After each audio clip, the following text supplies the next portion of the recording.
स्वागत है आपका हमारे धर्म कर्म चैनल पर, जहां आपकी आस्था को मिलती है सनातन धर्म की सटीक, प्रामाणिक और हृदय को छू लेने वाली जानकारी। सावन का पवित्र महीना चल रहा है और इस महीने की शोभा बढ़ाता है हरियाली तीज का पावन पर्व। आज हम आपके लिए लाए हैं हरियाली तीज की पौराणिक व्रत कथा, जो माता पार्वती की भक्ति और तपस्या की गाथा है। इस कथा को सुनने से आपके व्रत का फल दोगुना हो जाता है। तो बने रहिए हमारे साथ और डूब जाइए इस भक्तिमय कहानी में। हरियाली तीज सिर्फ एक व्रत या त्योहार नहीं, बल्कि प्रेम, समर्पण और भक्ति का उत्सव है। ये पर्व भगवान शिव और माता पार्वती के पवित्र मिलन की याद दिलाता है। सुहागिन महिलाएं इस दिन अपने पति की लंबी आयु और सुखी वैवाहिक जीवन के लिए व्रत रखती हैं, जबकि कुंवारी कन्याएं मनचाहे जीवन साथी की कामना करती हैं। इस व्रत की कथा माता पार्वती की अनन्य भक्ति और तपस्या की कहानी है, जिसे सुनने से मन को शांति और जीवन को सौभाग्य मिलता है। तो चलिए, बिना देर किए सुनते हैं हरियाली तीज की पौराणिक व्रत कथा, जो हमारे वैदिक ग्रंथों और प्रामाणिक स्रोतों पर आधारित है। तीज व्रत कथा। प्राचीन काल में हिमालय के राजा हिमवान की पुत्री थी पार्वती।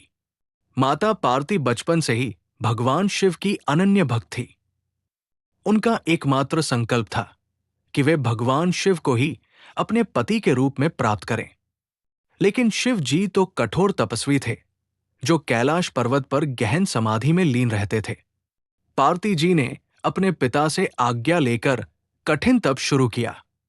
उन्होंने कई वर्षों तक बिना अन्न जल के केवल हवा और सूर्य की किरणों पर निर्भर रहकर तपस्या की। गर्मी, सर्दी, बारिश, कोई भी मौसम उनकी भक्ति को डिगा नहीं सका। उनकी तपस्या इतनी प्रबल थी कि प्रकृति भी उनके समक्ष नतमस्तक हो गई। एक दिन उनकी तपस्या से प्रसन्न होकर भगवान शिव प्रकट हुए। उन्होंने पार्वती जी की भक्ति और समर्पण को देखकर कहा, हे पार्वती, तुम्हारी तपस्या ने मुझे प्रसन्न किया है। मैं तुम्हें अपनी पत्नी के रूप में स्वीकार करता हूं। यह पवित्र मिलन सावन मास के शुक्ल पक्ष की तृतीया तिथि को हुआ, जिसे आज हम हरियाली तीज के रूप में मनाते हैं। इसके बाद माता पार्वती ने भगवान शिव के साथ विवाह किया और दोनों ने मिलकर संसार को प्रेम, भक्ति और सौभाग्य का संदेश दिया। कहते हैं कि जो भी इस कथा को सच्चे मन से सुनता या पढ़ता है, उसे माता पार्वती और भगवान शिव का आशीर्वाद प्राप्त होता है। सुहागिनों को सौभाग्य और कुंवारी कन्याओं को मनचाहा वर मिलता है। हरियाली तीज की ये कथा हमें सिखाती है कि सच्ची भक्ति और दृढ़ संकल्प से कोई भी लक्ष्य असंभव नहीं। माता पार्वती की तरह अगर हम अपने मन में विश्वास और धैर्य रखें, तो हर कठिनाई को पार कर सकते हैं।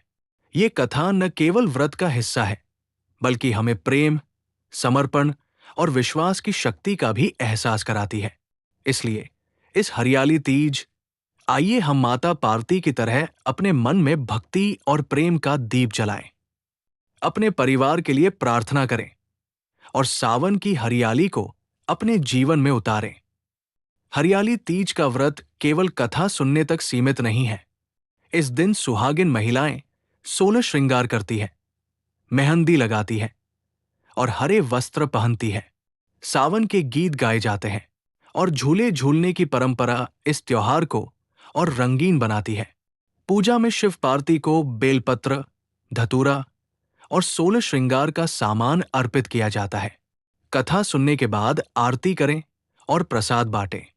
याद रखें, ये व्रत निर्जला होता है, लेकिन अगर स्वास्थ्य कारणों से आप पानी नहीं छोड़ सकते, तो फलाहार ले सकते हैं। बस मन में भक्ति और श्रद्धा होनी चाहिए। हमारा और आपका ये धर्म कर्म चैनल वो विश्वसनीय साथी है, जो आपको सनातन धर्म की हर जानकारी प्रामाणिक और आसान तरीके से देता है। हमारी हर जानकारी वैदिक पंचांग और शास्त्रों पर आधारित होती है, ताकि आपकी आस्था को सही दिशा मिले। चाहे वो व्रत की कथा हो, पूजा विधि हो या शुभ मुहूर्त, हम आपके लिए लाते हैं वो सब जो आपके मन को सुकून और जीवन को सौभाग्य दे। हम वादा करते हैं कि आगे भी आपको ऐसी ही सटीक और प्रेरणादायक जानकारी मिलती रहेगी। तो अभी हमारे चैनल को सब्सक्राइब करें, बेल आइकन दबाएं और अपने दोस्तों रिश्तेदारों के साथ शेयर करें। आइए, इस हरियाली तीज हम सब मिलकर भक्ति के रंग में रंग जाएं। तो इस हरियाली तीज माता पार्वती की कथा को सुनकर अपने व्रत को और भी पवित्र बनाएं। अगर आपको हमारी ये कथा और जानकारी पसंद आई तो लाइक करें, कमेंट में बताएं कि आप हरियाली तीज कैसे मनाने वाले हैं और इस वीडियो को अपने परिवार के साथ शेयर करें। हम फिर मिलेंगे एक नई भक्तिमय जानकारी के साथ। तब तक के लिए जय शिव शंकर, जय माता पार्वती।